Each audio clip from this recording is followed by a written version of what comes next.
Welcome to Top Knot Education, where you get a chapter summary of a classic novel in less time than it takes you to walk to class. Today we'll be talking about Catcher in the Rye, Chapter 15. Holden wakes up hungry and he wants to call Jane Gallagher.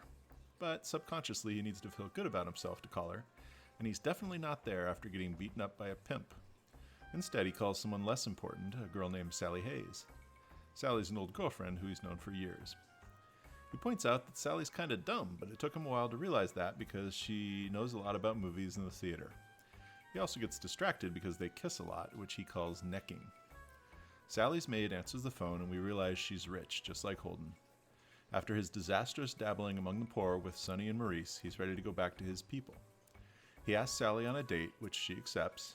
Sally talks a lot, mostly bragging about her own life. She uses the word grand, which Holden hates. He's called her dumb, and maybe she is, but the real problem seems to be that she's a phony, pretending that her life is better than it is. Salinger himself dated quite a few young women in his life. One of them, Joyce Maynard, became a novelist, and she wrote about the experience of dating Salinger himself. She told us that Salinger emphasized over and over again the importance of being authentic. He didn't want Maynard's writing to make everything seem quote-unquote grand. He wanted her to tell the whole truth about her eating disorder, about her parents' divorce, and all the real-life things that people tend to hide. It's a good thing Salinger died before the rise of social media, because Instagram and its representation of fake, shiny lives were exactly the human impulse that he hated. Holden goes to breakfast, waiting on the date with Sally, and in a study of contrasts, he sits next to two nuns. The first thing he notices is their suitcases, which are run down and ragged. This launches him into an internal dialogue about his own wealth. Here's the text. It isn't important, I know, but I hate it when somebody has cheap suitcases. It sounds terrible to say it, but I can even get to hate somebody just looking at them if they have cheap suitcases with them. Something happened once. For a while when I was at Elkton Hills, I roomed with this boy, Dick Slagle, that had these very inexpensive suitcases. He used to keep them under the bed instead of on the rack so that nobody could see them sitting next to mine. It depressed the holy hell out of me, and I kept wanting to throw mine out or something, or even trade.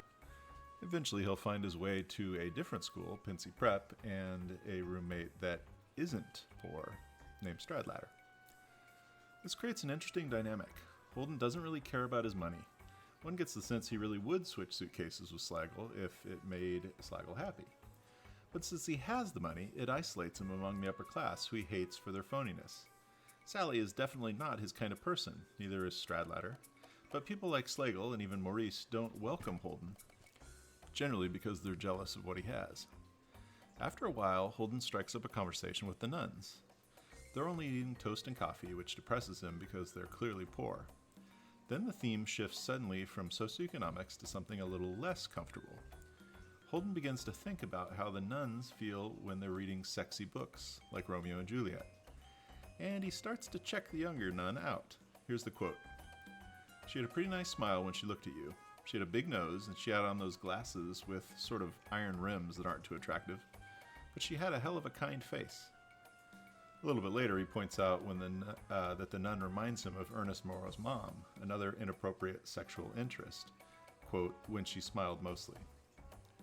Holden is getting romantically interested in the poor, slightly unattractive nun who is sitting next to him. Salinger often shows a tendency toward dark humor. Catcher in the Rye is about grief and suicide, and yet every chapter is weirdly funny. In this chapter, we're seeing that Holden's teenage hormones are so strong that literally no one is safe. No one. He thinks for a while about Catholics, then pays for the nuns' lunch and puts $10 in their collection basket. Then he feels bad about only giving them $10. He heads out the door to waste a little more time before his date with Sally starts. Like Holden himself, Chapter 15 is an odd mashup of raging hormones, religion, and socioeconomic class. Speaking of class, get to class.